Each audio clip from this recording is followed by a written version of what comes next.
Hello అండి, మనకున్న 12 మాసాల్లో ఈ కార్తీక మాసం అనేది అతి పవిత్రమైనది. ఈ మాసంలో అంటే ఈ నెల రోజులు చేసే ఈ పనిలో ఒక్కొక్క పనికి ఒక్కొక్క వివరణ అనేది ఉంది. అది ఎలా చేయాలి, ఏంటి, ఎంత నిబద్ధతతో చేయాలి అవన్నీ కూడా నేను వీడియో చేశాను. అలాగే కార్తీక పురాణం పారాయణం కూడా చేస్తున్నాను. డైలీ ఒక్కొక్క అధ్యాయం కూడా నేను ఎక్స్ప్లెయిన్ చేశానండి. ఎలాగా ఏంటి స్టోరీ ఎలా నడుస్తుంది, ఎలాగా ఏంటి మనం పూజ ఎలా చేసుకోవాలి. ఇప్పుడు నదీ స్నానాలు అవి చేస్తారు. అసలు నదీ స్నానం ఎందుకు చేయాలి, ఉసిరి దీపాలు వెలిగిస్తారు, అరటి డప్పుల్లో వెలిగిస్తారు, దానాలు ఇస్తారు.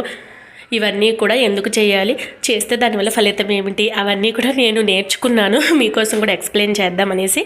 ఇందులో ఏమైనా మిస్టేక్స్ ఉన్నా, ఇంకా ఏమైనా మీకు ఏమైనా తెలుసుంటే నాకు కూడా చెప్పండి, కామెంట్స్లో కామెంట్ చేయండి. నేను కూడా నేర్చుకుంటాను దాని ద్వారా. ఎందుకంటే అందరికీ తెలిసిందంటూ ఏమీ ఉండదు.